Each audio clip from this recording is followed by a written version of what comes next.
Welcome to CYL Dining. My name is Robert and I'll be your host this week as we explore restaurants in and around Yorba Linda. Let's take a ride. Well, welcome to CYL Dining, from kitchen to table, the story behind the food. This week we're here with Steve, owner of Eureka Pizza Company. Thank you. Yeah, located here in Yorba Linda, California. Our hours are from 11 a.m. to 9 p.m. then daily here? Correct, except Saturday we open at 12, Sunday we open at 12, and we do close an hour early on Sunday, so it gives us a little bit of a break. So we can be recharged for the next day. Oh, definitely. And from that recharge, you guys go full steam ahead, huh? We do. We've got the batteries fully charged from the minute we walk in here, and all week we're here 7 days. Wow. I'm the first one here and the last one to leave. Wow, that is phenomenal. Well, thank you so much for the time that you've given us here today from Celebrate Yorba Linda. It's a pleasure. Yeah. So we just have a couple of questions. We want to get to know you a little bit. So would you mind telling us a little bit about the story behind Eureka Pizza Company? Well, it all started in Alaska, and I discovered Alaska 27 years ago as a tourist and as a musician, and always went to this little town in Seward, Alaska, population about 3,000 people year-round. And around 2003, the opportunity came where I could acquire a small business, a small little eatery. It was a little Greek cafe deli, fast food. And it was a great opportunity because I grew up in the hospitality and entertainment industry. And this was an opportunity that I really wanted to jump on. I had a feeling about it. I had a good feeling. Plus, I really loved Alaska. It's a heavenly, beautiful place to be. The town is only 3,000 people, but during the summer months, it swells to 25, 30, 40,000 people. So for 120 days during the summer, you're doing good numbers and you're making a good living. And but the downside is that the other 8 months you're working for free, and that's the price you pay for living in paradise, I guess. Yeah. But what was really, really unique is that we weren't just catering to a town of 3,000 people. My test market, Robert, was we had people from all over the world come to Seward, Alaska. It's a tourist destination, world-class fishing, outdoors. I mean, it's an outdoor lover's paradise. And my market were people from all over the world, from not just outside of our city borders, outside our international borders, Canada, Europe, Asia, and they all came to dine with us. And so that was wonderful. I mean, we were creating food for people that have never had American food. We've had people that were just wanted something that they were used to, but we captured we had a captured audience. So that was very gratifying. So in 2005, we acquired that space, and that's where it all started. In 2005 in Seward, Alaska, cultivated some great relations, still keep in touch with folks up there, and they're all still following us on social media, and I'm very grateful for all those that helped us get started. So you were telling me a little bit about, before our interview, that it started up as a Greek cafe then, correct? Correct. So now we have an Italian cuisine. What made the jump? How did that happen? Well, I'm a second generation Greek American. My wife is first generation. We both come from Greek ancestry. And if anyone doesn't know, they will now. Greeks invented the kitchen. I mean, they are absolute foodies, and we're all foodies. But we grew up in the culinary world, especially. So we're not necessarily an Italian restaurant. We're kind of an eclectic hybrid menu where we have the traditional gourmet pizzas, as well as the traditional pizzas and the gourmet pizzas as well. And we have a lot of Mediterranean-fused recipes that are generations old.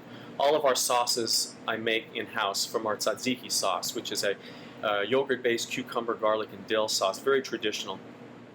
That's really captured a lot of people's attention here. All of our sauces are made in-house. The recipes, as I said, they're generations old, and that's what's making us a little bit more unique as a um, as a as an eatery, as well as our whole ambiance.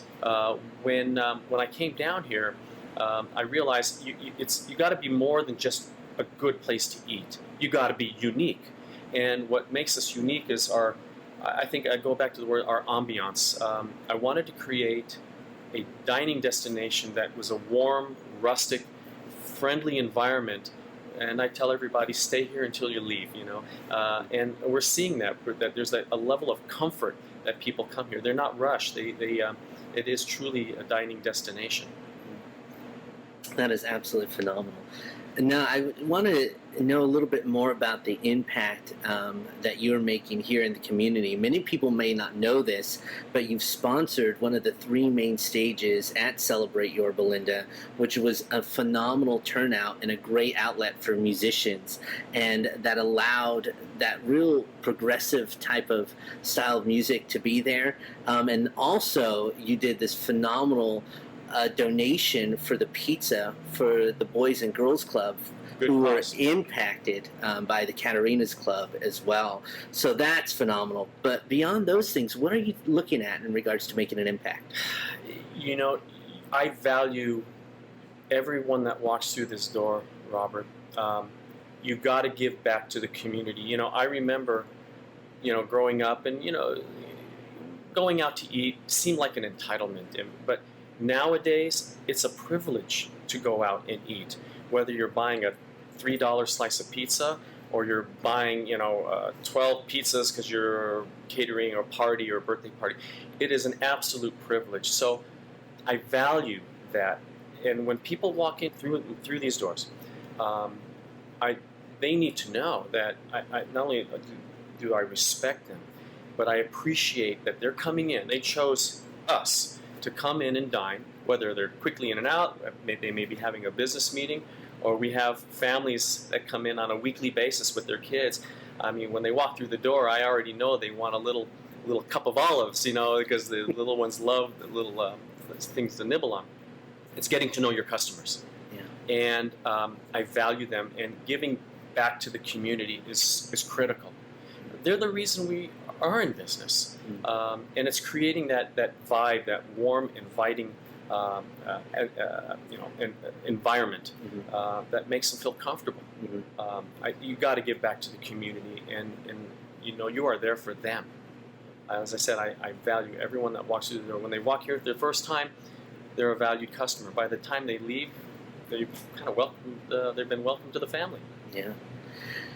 Now, in our previous conversation, one impact that really struck me a chord was the way in which you're developing leaders here, just even as employees. Can you talk a little bit about that? Absolutely. I think character is the number one thing that I look for when someone wants to work here. It's a tough economy right now, and there's a lot of people that need jobs, and people will have resumes and they've worked at all kinds of places, and that's good.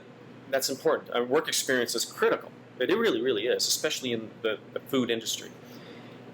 I look at that, but what I look at even deeper, it's like an onion. You got to go through a few layers. But what I look for is character.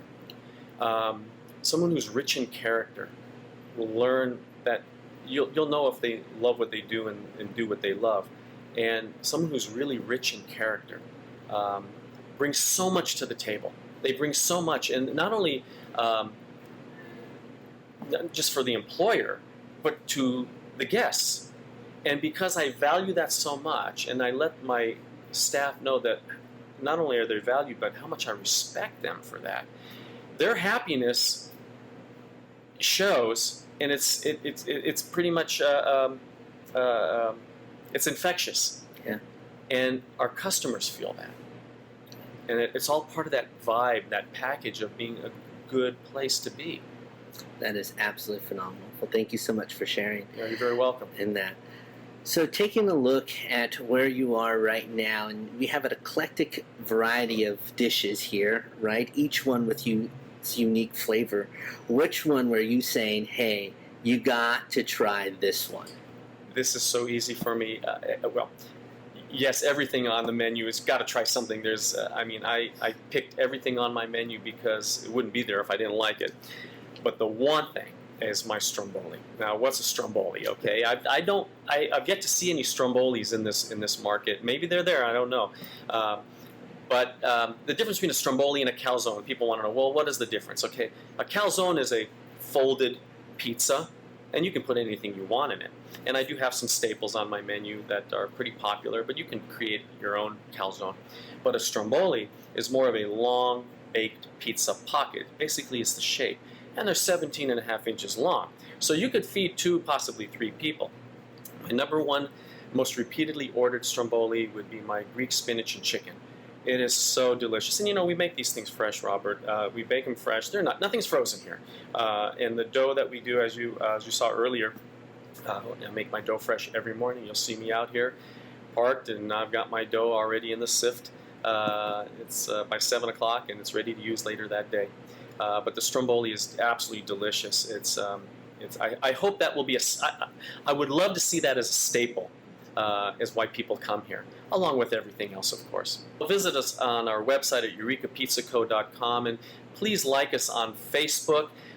It's really a great tool to be aware of what specials we have. I might be surprising you on some weekends where I'm going to throw something in that's only going to be limited for a couple of days, and that's what I'd like to see happen. So please like us so you're all aware, and hope you can join us on our 1-year anniversary, August 8th. And we're very excited, we're very grateful and thankful that we're still here to see that happen.